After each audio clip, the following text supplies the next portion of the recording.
Students, जैसे कि आपको पता है हमारा जो मैटर है नगरीय समाजशास्त्र, इसमें जो सामाजिक मुद्दे आते हैं उनके बारे में हम चर्चा करते हैं। और आज की वीडियो हमारी ऐसी ही एक सामाजिक समस्या, जैसे कि जो नगरों की सामाजिक समस्या होती है, मेन आवास की समस्या होती है। जैसे कि लोग नगरों की ओर पलायन तो कर जाते हैं, परंतु जनसंख्या अधिक होने के कारण वहाँ पर लोगों को रहने की प्रमुख समस्या होती है। तो ऐसे ही आज का हमारा टॉपिक है नगरीय सामाजिक मुद्दे, यानी कि गंदी बस्तियां। शहर की जो सामाजिक मुद्दे हैं, सबसे बड़ी क्या है? गंदी बस्तियां। यानी कि जब लोग शहरों में या नगरीकरण करते हैं, शहरों की ओर पलायन कर जाते हैं, तो वहां पर उनके रहने की सबसे बड़ी समस्या आती है कि वो रहें कहाँ। तो जनसंख्या क्षेत्र का जो घनत्व होता है वो तो अधिक हो जाता है, परंतु क्षेत्रफल सीमित होता है। और जब क्षेत्रफल सीमित होगा और जनसंख्या अधिक होगी तो उनको रहने की समस्याएं अधिक होंगी। तो ऐसे में लोग क्या करते हैं, जो औद्योगिक कल कारखाने होते हैं, जो क्षेत्र होता है वहां से दूर जो वो शहर की जमीनें होती हैं, वहां पर लोग अपनी झुग्गी झोंपड़ियों, कच्ची बस्ती, टीन टप्परों के घर, पॉलिथीन, कच्ची दीवारों के मकान बनाकर रहते हैं, बांस से बनाकर रहते हैं। तो वहां पर लोगों की एक बस्ती बन जाती है। तो शहर से दूर होती है, तो वहां पर उनके लिए काफी समस्याओं का सामना करना पड़ता है। वहां पर उपलब्ध पानी नहीं होता है, बिजली की समस्याएं होती हैं, सड़कें नहीं होती हैं, और जगह जगह गड्ढे भरे होते हैं, उनमें पानी भर जाता है। इसी कारण की कई सारी गंदगियां भरी रहती हैं। गंदगी, इसीलिए उनको गंदी बस्ती कहते हैं, क्योंकि जगह जगह गड्ढे, पानी भरा रहता है, गंदगी भरी रहती है। और वहां पर जो पानी भरा रहता है, जिससे मच्छर होते हैं, लोग बीमार हो जाते हैं। क्योंकि जब हमारे आसपास का जो वातावरण दूषित होगा, आसपास जब हमारे गंदगी होगी, तो व्यक्ति का स्वास्थ्य दिन ब दिन खराब होता चला जाता है, यानी कि व्यक्ति बीमार हो जाता है। तो इसी मुद्दे पर हमारे जो समाजशास्त्री हैं रॉबर्ट रेडफील्ड, इन्होंने नगरीकरण की अवधारणा को दो भागों में बांटा है, प्राथमिक नगरीकरण और द्वितीयक नगरीकरण। और प्राथमिक नगरीकरण में क्या होता है, यानी कि जो शहर होते हैं उनका सरकार इस तरह से निर्माण करती है कि वहां पर रहने वाले लोगों को किसी भी प्रकार की दिक्कत नहीं हो। उनके लिए बिजली, पानी, सड़क, शिक्षा, चिकित्सा, यानी कि हर तरह की सुविधाएं उपलब्ध करवाती है। और द्वितीयक नगरीकरण में क्या होता है, जब शहरों के ओर लोग पलायन कर जाते हैं तो वहां पर आवास की कमी होती है। उनके लिए जो सुविधाएं मिलनी चाहिए वो सुविधाएं नहीं मिल पाती, क्योंकि जनसंख्या का घनत्व अधिक हो जाता है, जिसके कारण कि वो अपनी सुविधाओं से वंचित हो जाते हैं। तो इस प्रकार से रॉबर्ट रेडफील्ड के अनुसार दो प्रकार की अवधारणा है नगरीकरण की, प्राथमिक नगरीकरण और द्वितीयक नगरीकरण। अब आता है नगरीय विकास से संबंधित प्रमुख समस्या, यानी कि जब नगर का विकास हो जाता है, लोग नगरों की ओर विकास कर जाते हैं, तो इससे हमें क्या परेशानियां होती हैं, किन किन समस्याओं का हमें सामना करना पड़ता है। तो सबसे पहले मैंने बताया था कि सबसे पहले आती है हमारी आवास की समस्या, कि व्यक्ति पहले जाने से पहले अपने रहने की छत ढूंढता है कि वो रहेगा कहाँ। तो जो आवास की सुविधा है, जैसे जितने बड़े बड़े शहर होंगे, जितने बड़े बड़े नगर होंगे, वहां पर आवास की सुविधाएं अधिक होंगी। आवास की जो असुविधाएं हैं, आवास की समस्याएं वो अधिक देखने को मिलती है। जैसे कि बड़े बड़े नगर है, जैसे कि मुंबई है, कोलकाता है, दिल्ली है, तो आपने देखा हो कि रेल लाइन के दोनों तरफ लोग कच्ची मकान बनाकर, झुग्गी झोंपड़ियों पर, टीन टप्परों के मकान में लोग रहते हैं, रहने को मजबूर होते हैं। कई बार आपने देखा हो कि लोग सड़कों पर भी सोने के लिए, लाखों लोग सड़कों पर सोने के लिए मजबूर हो जाते हैं, विवश हो जाते हैं, क्योंकि उनके पास रहने के लिए छत नहीं होती, रहने का घर नहीं होता है। तो इस प्रकार से जो नगर का जितना ज्यादा विकास होगा, जितना बड़ा नगर होगा, वहां पर आवास की असुविधाएं अधिक पाई जाती है, यानी कि आवास की समस्याएं अधिक देखने को मिलती हैं। दूसरा आता है मलिन बस्तियां। मलिन बस्तियां जैसे कि मुंबई में जिनको चाल कहते हैं, मुंबई में क्या कहते हैं इनको? चौल, ठीक है। जो मलिन बस्तियां वो होती हैं जिनको कि हम कच्चे मकान कहते हैं, झुग्गी झोंपड़ियां होती हैं, टीन टप्परों के मकान बनाते हैं, बांस वाले से मकान बनाते हैं, वहां पर लोग रहने को मजबूर होते हैं। वो लोग अधिक निर्धन होते हैं, क्योंकि जो लोग होते हैं नगरों की ओर पलायन कर जाते हैं तो उनको रहने के लिए जगह चाहिए, और जो व्यक्ति का जो एक आमदनी का जो जरिया होता है वो किराए के अगर मकान में रहेंगे तो बहुत सारा जो हमारा हिस्सा है जो हमने आमदनी करी है तो उसमें से बहुत सारा हिस्सा हमारा किराए का चला जाता है। तो इसलिए लोग 3 टप्परों के मकान बनाकर रहते हैं, यानी कि मलिन बस्तियों का निर्माण कर लेते हैं। तो जो मलिन बस्तियां होती हैं उनके लिए उन लोगों को जो मलिन बस्तियों के क्षेत्र होते हैं वहां पर शौचालय की सुविधाएं नहीं होती है, क्योंकि केवल वो 3 टप्परों का मकान यानी कि छोटा सा घर सा तैयार कर लेते हैं, छोटा सा कमरा सा तैयार कर लेते हैं, लेकिन वहां पर ना तो शौचालय की सुविधा होती है, न उनके लिए बिजली की सुविधाएं होती हैं, न पानी होता है, न वहां पर सड़कें होती हैं, बल्कि वहां पर आसपास के जो गड्ढे होते हैं वहां पर गंदगी भरी रहती है, कूड़ा करकट भरा रहता है, गंदा पानी भरा रहता है, जिससे कि वहां का वातावरण दूषित हो जाता है। अगला है प्रदूषण की समस्या। जो शहरों में जो कच्ची बस्तियां होती हैं, मलिन बस्तियां होती हैं, शहरों का वातावरण अगर आपने देखा होगा तो वहां पर प्रदूषण की समस्या अधिक होती है, क्योंकि बड़े बड़े औद्योगिक कल कारखाने होते हैं, कंपनियां होती हैं, फैक्ट्रियां होती हैं, उनकी चिमनियों से धुआं निकलता है। कई कल कारखानों से गंदा पानी निकलता है, मलबा निकलता है, जो कि शहरों की जो नहरें होती हैं उनमें छोड़ देते हैं, जिसके कारण कि जो चिमनियों से धुआं निकलता है तो उससे वहाँ का वातावरण यानी कि वहाँ की हवा दूषित हो जाती है, और जो गंदा पानी होता है, मलबा जो कि नहरों में छोड़ते हैं जिससे कि पानी दूषित हो जाता है, और बड़ी बड़ी फैक्ट्रियां जो होती हैं उनसे बहुत मशीनों की जो बहुत तेज आवाज होती है, इससे प्रदूषण भी होता है। तो इस प्रकार से जो शहरों का प्रदूषण भरा वातावरण रहता है, कि शहरों में गांव में स्वच्छ हवा मिलती है, स्वच्छ पानी होता है, स्वच्छ वातावरण होता है, परंतु शहरों का वातावरण कैसा होता है, प्रदूषण युक्त होता है, प्रदूषण से भरा हुआ होता है, वहां पर प्रदूषण की समस्या अधिक पाई जाती है। अगला है अतिक्रमण की समस्या। जैसे कि शहरों का निर्माण होता है, बड़े बड़े नगरों का निर्माण होता है, तो यह ध्यान रखा जाता है कि वहां पर खुली जगह हो, खेलने के लिए मैदान हो, बड़े बड़े पार्क हो, बगीचे हो, तो इस प्रकार की सुविधा का वहां पर ध्यान रखा जाता है।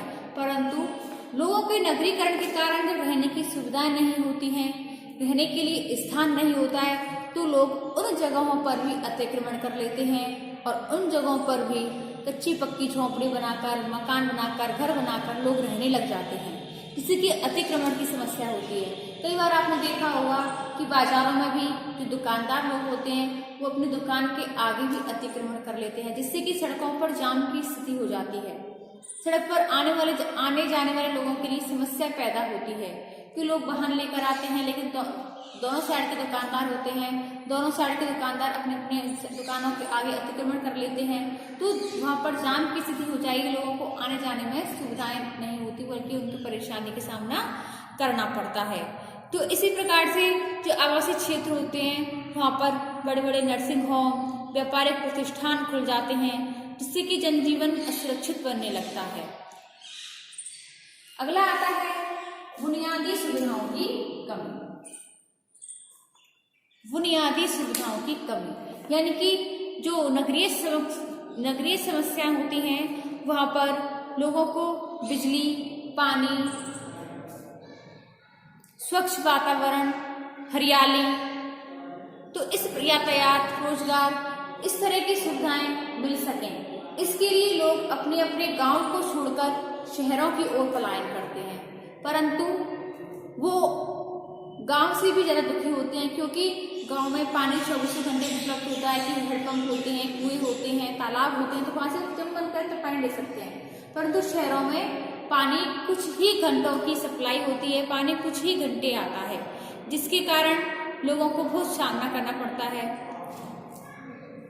नगरों में टूटी हुई सड़कें होती हैं, टूटी फूटी सड़कें होती हैं, जिसके कारण लोगों को यातायात के साधनों में परेशानी होती है, उनको चलने में भी बहुत कठिनाइयों का सामना करना पड़ता है, क्योंकि जगह जगह गड्ढे होते हैं, उनमें पानी भर जाता है, वहां पर जो पानी की लाइन होती है वो लीकेज हो जाती है, जिससे कि जगह जगह पानी भर जाता है।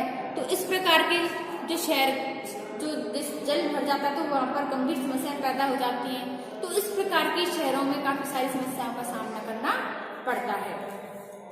अगला है अपराधों में वृद्धि। जो शहरों में नगरीकरण होता है तो वहां पर अपराधों में वृद्धि हो जाती है। अपराधों में वृद्धि क्यों होती है? क्योंकि वहाँ पर रहने की सुविधाएं नहीं होती हैं, लोगों को बेरोजगारी होती है, बेकारी होती है, गरीबी होती है, जिसके कारण लोग चोरी डकैती करने लगते हैं, बाल अपराध होने लगते हैं, स्त्रियां वेश्यावृत्ति में प्रवृत्त हो जाती हैं। तो इस कारण से लोगों में अपराधों में वृद्धि हो जाती है। वहाँ पर अपहरण होता है, बलात्कार होती है, लूटमार जैसी घटनाएं होती हैं। लोग एक दूसरे की संपत्ति को नुकसान पहुंचाने की कोशिश करते हैं, जिससे कि और शहरों में अगर आपने देखा होगा वस्तुओं में मिलावट की भी समस्याएं पैदा होती हैं, यानी कि वस्तु जो दुकानदार होते हैं वस्तुओं में मिलावट कर देते हैं। तो ऐसी समस्याएं शहरों में देखी जा सकती है। आपने देखा होगा दूध में मिलावट आती है, यानी कि नकली दूध बेचते हैं। तो इस प्रकार की समस्याओं का सामना शहरों में करना पड़ता है। अगला है मानसिक तनाव। जब लोगों को नगरीकरण होता है, लोग नगरीकरण करते हैं, तो उनको मानसिक तनाव होना जरूरी है। मानसिक तनाव से ग्रस्त हो जाते हैं, क्योंकि वहां पर उन लोगों को सुविधा नहीं प्राप्त हो पाती जिनसे कि वो करना चाहते हैं। लोगों को व्यक्तिगत विघटन हो जाता है, उनको चिंता रहती है, कार्य संबंधी असुरक्षा होती है, अकेलापन महसूस करता है, जिसके कारण व्यक्ति मानसिक तनाव में आ जाता है। वो उसको टेंशन होने लगती है, तरह तरह के मनोविकार उसके माइंड में जन्म लेने लगते हैं, जिससे कि नगरों के प्रति स्पर्धा, संघर्ष, कठिनाई, इनसे भी निराश होने लगता है और उसको अपने मन में हीनता की भावना जागृत हो जाती है, हीनता सी होती है अपने आप से। इसी कारण व्यक्ति मानसिक तनाव हो जाता है और मानसिक असुरक्षा महसूस करता है। अगला है व्यवसायिक और अस्वस्थ मनोरंजन।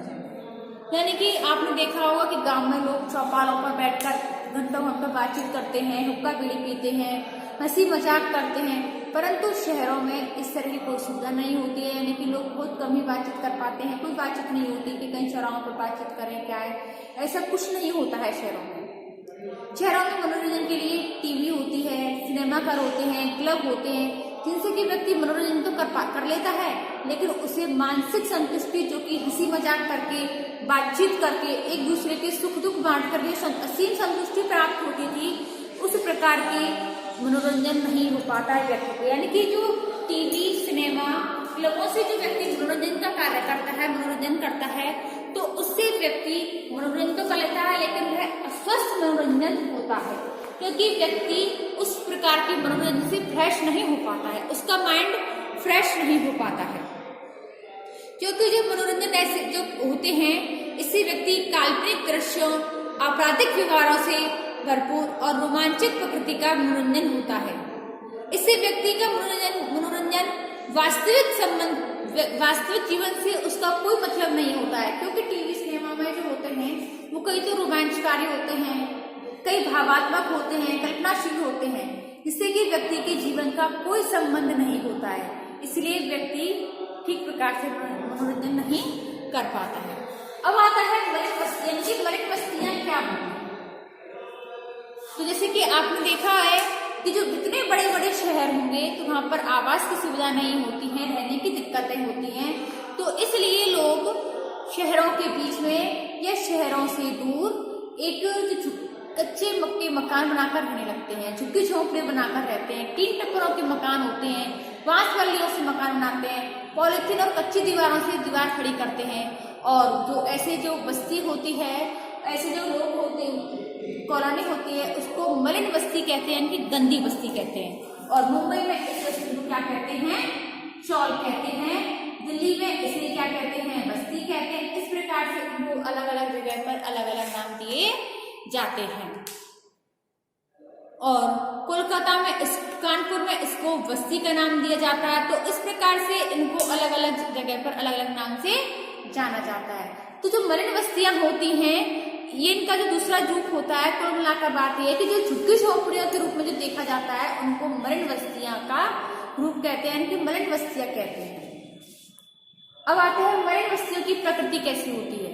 यानी कि सबसे पहले अनियोजित रूप से विकसित, यानी कि जो मलिन बस्तियों का जो विकास होता है वो एक मोहल्ले या अनियोजित रूप से अपने आप ही विकसित हो जाते हैं। यानी कि अब हमारे पास आवास की सुविधा नहीं है, आवास की समस्या है, तो हमने यहाँ पर अगर अपना कच्ची पक्की झोंपड़ी बनाकर रह ली, फिर सामने वाला दिखता है कि इसके पास रहने की सुविधा है, इसने यहाँ पर झुग्गी झोंपड़ी बनाकर रख ली, लेकिन हमारे पास सुविधा नहीं है तो हम भी यहाँ बना लें। तो इस प्रकार से एक को देखकर एक यहाँ पर अतिक्रमण कर लेते हैं, जिनके अनियोजित रूप से एक बस्ती का निर्माण हो जाता है, उसे मरण बस्ती कहते हैं। वहां पर उनके लिए किसी भी प्रकार की सुविधा नहीं होती है, ना तो उनके लिए बिजली होती है, न पानी की सुविधा होती है, न शौचालय की व्यवस्था होती है, न किसी भी प्रकार की उनके लिए कोई भी सुविधा नहीं होती है। दूसरा है अत्यधिक घनापन। तो जो ऐसी जो मलिन बस्तियां होती हैं, यहाँ का क्षेत्रफल तो सीमित होता है, परंतु लोगों की आबादी बहुत अधिक हो जाती है, यानी कि कम स्थान पर व्यक्तियों की संख्या बहुत अधिक रहती है। ये क्षेत्र इतने घने होते हैं जिसमें प्रवेश करने और निकलने में भी कोई समुचित मार्ग नहीं होता, यानी कि बहुत सकरा मार्ग होता है, सकरा रास्ता होता है इन बस्तियों से निकलने के लिए और प्रवेश करने के लिए। अगला है सामान्य निर्धनता। जो ऐसे जो लोग होते हैं इनको निर्धनता का सामना करना पड़ता है, कि जो गरीब लोग होते हैं इनके लिए किराए का मकान, किराए का पैसा देने के लिए खर्च नहीं होता है, पैसा नहीं होता है, इसलिए ये ऐसी बस्तियों का निर्माण करते हैं, ऐसे घरों का निर्माण करते हैं। तो ये लोग बहुत अधिक निर्धन होते हैं। इन लोगों का जो बड़ी बड़ी औद्योगिक कंपनियां वाले होते हैं, इनका शोषण करते रहते हैं। इन लोगों को हर प्रकार की दिक्कतों का सामना करना पड़ता है। अगला है अस्वच्छता। जो ऐसे जो लोगों की बस्तियां होती हैं, मलिन बस्तियां होती हैं, यहाँ पर अस्वच्छता अधिक होती है, यानी कि यहाँ पर स्वच्छता कर्मी जो होते हैं, सफाई कर्मी होते हैं, उनका अभाव रहता है।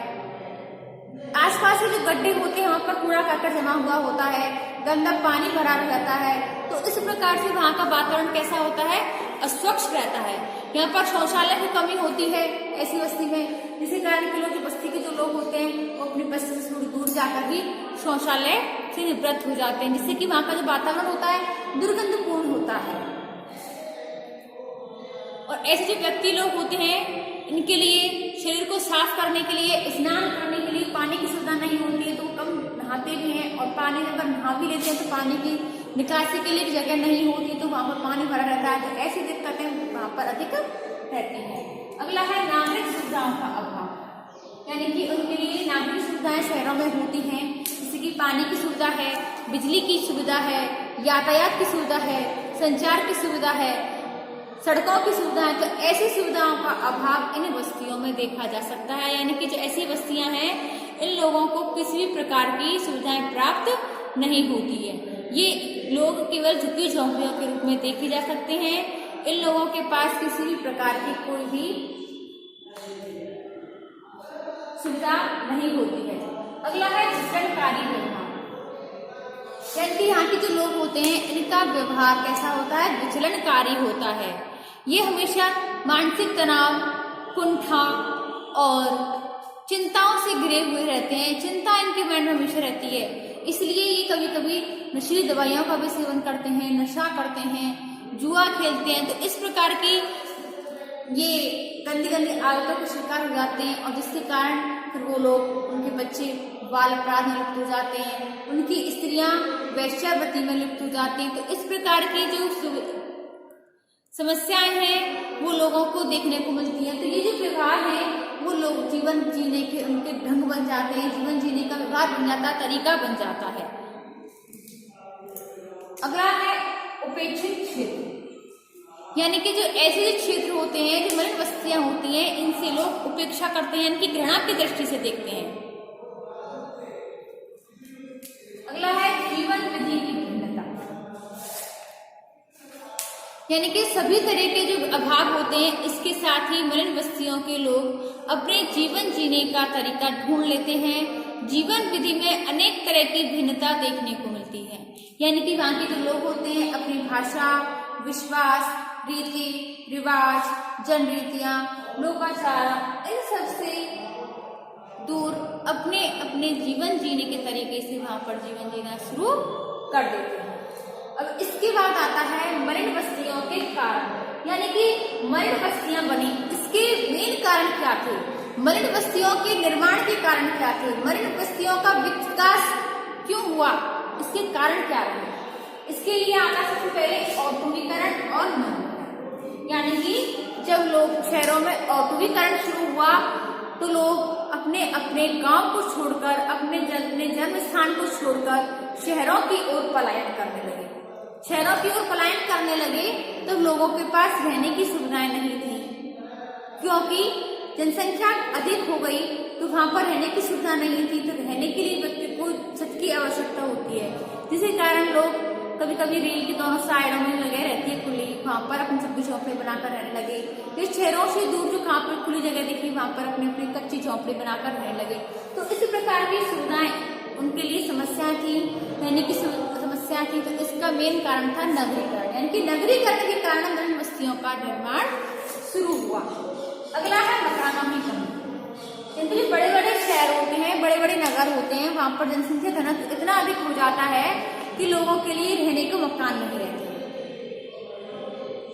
तो इसीलिए उनको झुग्गी झोंपड़ियों में भी रहने को मजबूर होना पड़ता है। क्योंकि कभी कभी मकान मालिक इतना अधिक किराया मांग लेते हैं कि जो व्यक्ति की जो आमदनी का होता है उससे आधा जो हिस्सा होता है वो मकान के किराए में भी चला जाता है।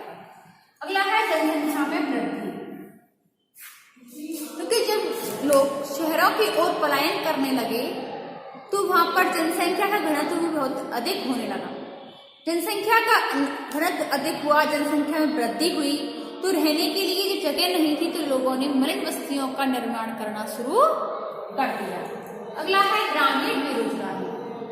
क्योंकि गांव में लोग कृषि कार्य करके, पशुपालन करके अपनी आजीविका चलाते थे, परंतु गांव में कृषि कार्य से बच्चों का पेट नहीं भर पाना, उनके लिए समुचित पालन पोषण नहीं कर पाते थे, पशुपालन से भी व्यक्तियों की शिक्षा नहीं हो पाती थी, जिसके कारण के लोग ग्रामीण में रोजगार न पर्याप्त मात्रा में रोजगार न मिलने के कारण लोग शहरों की ओर पलायन करने लगे, जिससे कि लोगों को बड़ी बड़ी फैक्ट्रियां, उद्योग धंधे, कंपनियों में काम करके अपने बीवी बच्चों का पालन पोषण कर सके। अगला है सामान्य निर्धनता। लोगों को निर्धन होने के कारण, लोगों को गरीबी, अत्यधिक गरीबी होने के कारण मलिन बस्तियों का निर्माण होने लगा। क्योंकि जो लोग होते हैं वो बस्तियों में, कारखानों में काम करने वाले जो लोग होते हैं, मजदूर होते हैं, बोझा ढोने वाले लोग होते हैं, या बड़े बड़े व्यावसायिक प्रतिष्ठानों में काम करने वाले जो मजदूरी करने वाले लोग होते हैं, वो ऐसे लोग जो होते हैं वो अत्यधिक निर्धन होते हैं। उनके पास मकान का किराया देने की पैसा नहीं होता है या स्वयं का मकान बनाने का पैसा नहीं होता है, इसलिए वो लोग अपनी छोटी सी मलिन बस्ती बनाकर रहने लगते हैं, छोटा सा झुग्गी झोंपड़ी बनाकर रहने लगते हैं। अगला है नगरों का आकर्षण।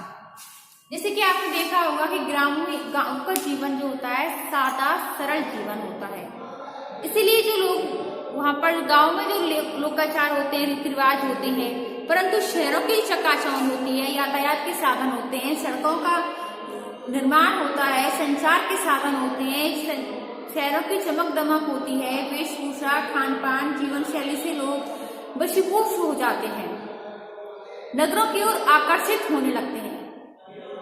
इसीलिए लोग अपने अपने गांव को छोड़कर, अपने अपने जन्म स्थान को छोड़कर शहरों की ओर पलायन करने लगते हैं।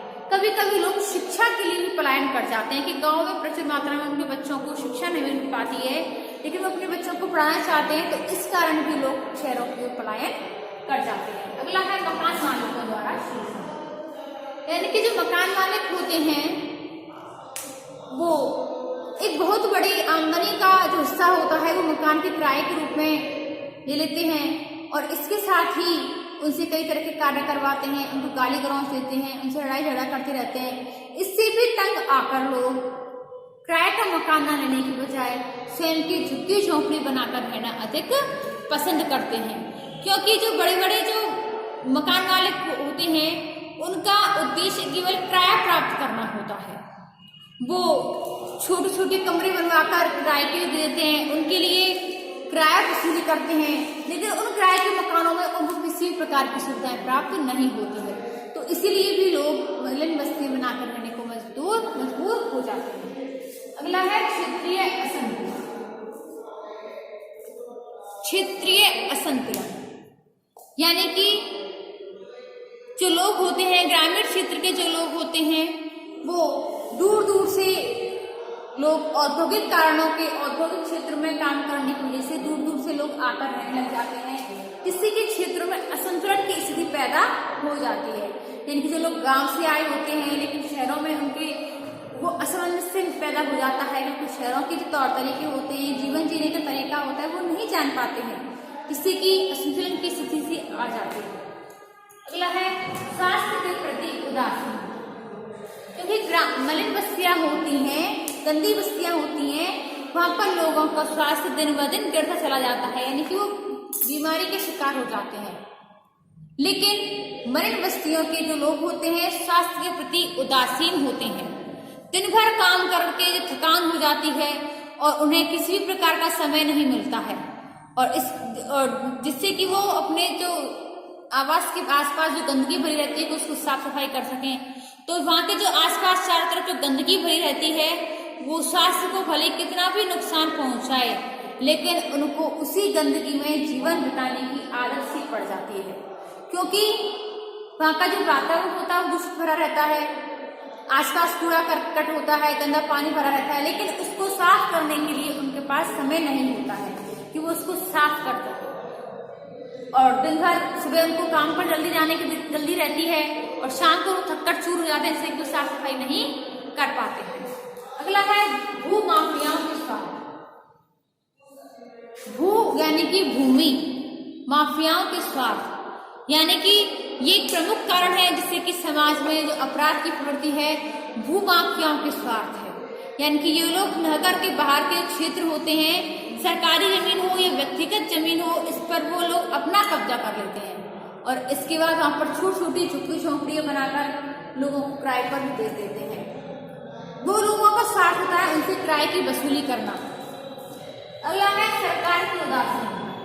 यानी कि सरकार होती है जो ऐसे लोगों के लिए आवास की सुविधा उपलब्ध नहीं करवाती है, उनके लिए बिजली पानी की सुविधाएं उपलब्ध नहीं करवाती है, जिसके कारण कि लोग भ्रष्टाचार के कारण लोग बस्तियों में अवैध रूप से निर्माण करने लगते हैं और इस प्रकार की जो वृद्धि होती है, इस प्रकार की भ्रष्टाचार की वृद्धि में किसी प्रकार की कमी नहीं आती है। तो फ्रेंड्स, आज की वीडियो में हमने मलिन बस्तियों के कारण, उनकी समस्याएं, उनकी प्रकृति देखी है। इससे आगे हम देखेंगे अपनी नेक्स्ट वीडियो में। धन्यवाद।